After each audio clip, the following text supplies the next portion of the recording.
Tan pronto como la poderosa personalidad de Justiniano desapareció de escena, todo el sistema artificial que mantenía el imperio en un equilibrio provisional se derrumbó. El periodo comprendido entre el 565 y el 610 constituye una de las épocas más desoladas de la historia bizantina.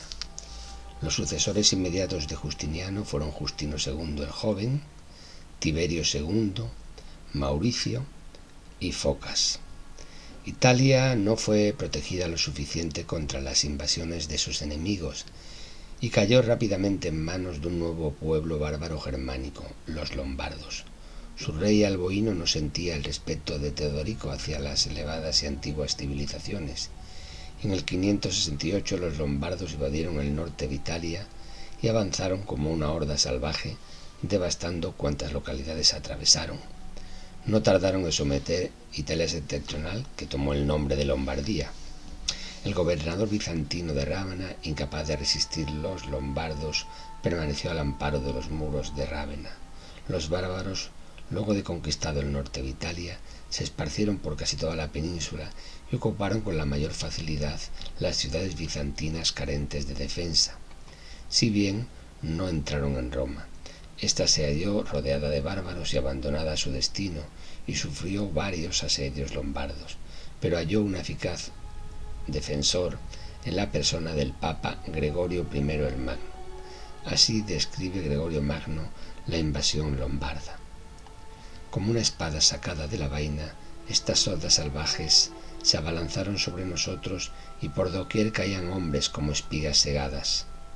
Las ciudades quedaron despobladas, las fortalezas destruidas, las iglesias incendiadas, los monasterios arrasados. Los campos fueron asolados y las tierras lloran su soledad, pues no queda nadie que pueda cultivarlas.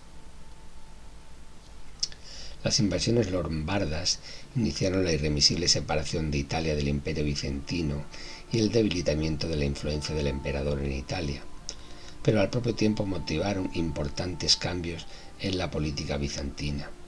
Constantinopla se vio obligada, ante el acoso de sus enemigos, a fortificar el poder de los gobernadores provinciales, concentrando en sus manos todas las funciones civiles y militares. Al frente de la administración bizantina en Italia fue puesto un gobernador militar con el título de exarca, con residencia en Rávena. Igualmente, se constituyeron exarcados a lo largo de todos los territorios del imperio, en África del Norte, para protegerse de los moros y bereberes, en la península Anatolia y el Cáucaso frente a los persas, y en los Balcanes, donde a fines del siglo VI proseguía el empuje de eslavos y ávaros hacia el sur. El bizantinista francés Charles Diels ve en los exarcados el origen de la organización de los temas, las provincias o distritos militares, es decir, la reforma territorial del Imperio bizantino, que a partir del siglo VII se extendió a todo el territorio y cuyo rasgo definitivo fue la preponderancia del poder militar sobre el civil. Sólo la necesidad de defensa frente a tantos enemigos forzó al emperador a conceder poderes tan ilimitados a los exarcas, quienes, si concurrían circunstancias favorables, podían convertirse en peligrosos rivales del emperador. Así ocurrió con el piadoso emperador Mauricio, que a base de un incremento sustancial de los impuestos había logrado en una agotadora lucha en los Balcanes contener a los ávaros y a los eslavos. Él fue la primera víctima de este sistema de preponderancia militar que facilitaba la conspiración por el trono. En el 602, tras una derrota ante los ávaros, fue depuesto por el ejército descontento que proclamó a Focas, un militar que, prometiendo la bajada de impuestos, obtuvo el apoyo de la facción verde en el hipódromo de la capital. Pero la política de alianzas intentada por Focas resultó un fracaso, y el rey Persacos Roes II, coaligado con los ávaros, arrebató al imperio Mesopotamia. Además amenazó Siria y Asia Menor, y algunas avanzadillas llegaron a presentarse ante Constantinopla. Ante la grave situación, el exarca de África, con residencia en Cartago, alzó el estandarte de la revuelta contra Focas, y su hijo Heraclio se convirtió en el año 610 en emperador. Egipto se unió a la sublevación y su flota marchó hacia la capital, la cual abandonó a Focas, que fue ejecutado inaugurándose una nueva dinastía. Al llegar Heraclio al trono, la situación del imperio era grave. Los persas amenazaban por el este y los ávaros y eslavos por el norte, y en el interior reinaba la más completa anarquía tras el desgraciado gobierno de Focas. En el 611 los persas emprendieron la conquista de Siria, ocupando Antioquía, la ciudad más importante de las provincias orientales bizantinas. Damasco no tardó en caer en manos persas. Conclusa la conquista de Siria, los persas marcharon sobre Palestina y en el 614 cercaron Jerusalén, que resistió 20 días. Por fin las torres de Adak y los aretes persas abrieron brecha en las murallas. La ciudad fue entregada al pillaje y los santuarios cristianos destruidos. La iglesia del Santo Sepulcro, erigida por Constantino el Grande, fue incendiada y saqueados sus tesoros. Los judíos de Jerusalén se pusieron al lado de los persas, participando en las matanzas y saqueos, en las cuales, según algunas fuentes, perecieron 50.000 cristianos. Muchos tesoros fueron transportados a Persia desde la ciudad santa. Una de las reliquias más veneradas de la cristiandad, la Santa Cruz, fue llevada a Ctesifonte. Según Nikodin Kondakov, arqueólogo e historiador del arte y precursor de los estudios bizantinos en Rusia, esta devastadora conquista de Palestina por los persas y el pillaje de Jerusalén representaron un momento crítico de la historia de la provincia de Palestina. La invasión persa tuvo como efecto un cambio inmediato de la situación creada por la artificial importación de la civilización grecorromana a Palestina y Siria. La invasión arruinó la agricultura, despobló las ciudades, aniquiló gran número de conventos y monasterios, detuvo el desarrollo del comercio. Aquella invasión libertó a las tribus merodeadoras árabes de las convenciones que las trababan y del miedo que las retenía, y así comenzaron a fundar la unidad que hizo posible las grandes invasiones del periodo posterior. La facilidad con que los persas señorearon Siria y Palestina se explica por la desafección política de aquellas regiones debido a la persecución religiosa de la mayoría de la población, que eran nestorianos o monofisitas, y por tanto preferían la dominación de los persas adoradores del fuego, entre quienes gozaban de una libertad religiosa relativamente grande.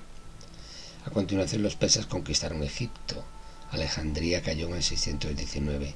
De igual forma que en Palestina, en Egipto la población monofisita no apoyó con calor al gobierno bizantino y aceptó con júbilo el dominio persa. Para el imperio bizantino la pérdida de Egipto fue desastrosa. Egipto era el granero de Constantinopla y una suspensión de los suministros de grano se hizo notar, causando hambre en la capital. A continuación el ejército persa, tras cruzar toda Asia Menor y tomar Calcedonia a orillas del mar de Mármara, acampó cerca de Crisópolis, frente a Constantinopla. En la península balcánica las hordas ávaro-eslavas conducidas por el Khan de los ávaros se dirigían hacia el sur, saqueando y devastando las provincias septentrionales. Ante estos enemigos, Heraclio trató de aunar las fuerzas de resistencia dentro de la capital. Constantinopla podía contar en el siglo VII con unos 200.000 habitantes. Heraclio decidió una estrategia de contraataque y tuvo el acierto de decidirse por los persas, en la que ha sido llamada la primera campaña de cruzada.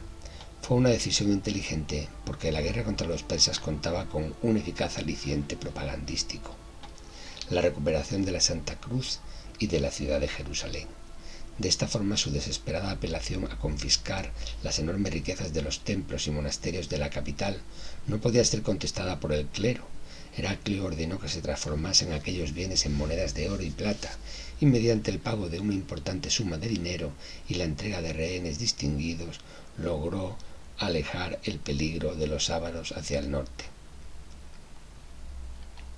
En la primavera del 622, Heraclio se trasladó a Asia Menor, donde reclutó muchísimos soldados, se aseguró la ayuda de las tribus caucásicas y una importante alianza con el pueblo de los cázaros.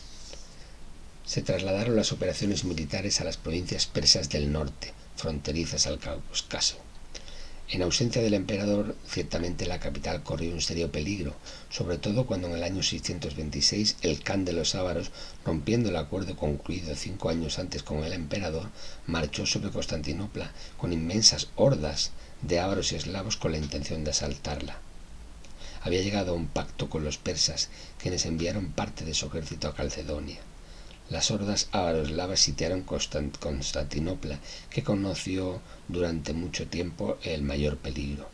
Pero una vez más, la excelente situación de la ciudad, que permitía una eficaz defensa y aprovisionamiento, su importante potencial demográfico y sus inexpugnables murallas permitieron rechazar la ofensiva, y al cabo los ávaros, faltos de víveres, fueron derrotados y se retiraron. Cuando los persas supieron que el Khan ávaro, fracasando en su tentativa de tomar la capital, se alejaba de Constantinopla, retiraron sus tropas de Calcedonia y las enviaron a toda prisa camino a Persia. A fines del año 627, Heraclio deshizo por completo a los persas en una decisiva batalla sostenida no lejos de las ruinas de Nínive, en las cercanías de Mosul sobre el Tigris, y avanzó hacia el interior de las provincias centrales de Persia, llegando su ejército hasta Ctesifonte, que fue conquistado, apoderándose de un rico botín. El emperador envió a Constantinopla un largo y triunfal manifiesto describiendo sus éxitos militares sobre los persas y anunciando el final y brillante desenlace de la guerra. Su mensaje fue leído desde el púlpito de Santa Sofía. Entretanto, en el imperio persa se inició una despiadada lucha por el poder. Cosroes II fue destronado y muerto, y el nuevo soberano entabló tratos de paz con Heraclio. Por las estipulaciones del nuevo acuerdo, los persas devolvían al imperio bizantino las provincias que le habían sido conquistadas, es decir, Siria, Palestina y Egipto, y reintegraban la Santa Cruz. Heraclio volvió victorioso a Constantinopla y a poco se encaminó a Jerusalén con su mujer Martina, llegando el 21 de marzo del 630. La Santa Cruz, devuelta por los persas, fue situada en su antiguo lugar con gran júbilo de todo el mundo cristiano. Agni Parthene Despina Agrande Theotokie Nymphianim Fefte Parthene Litiranasa Anendrosete Pokie Nymphianim Ipsilotera uranon actina lamrotera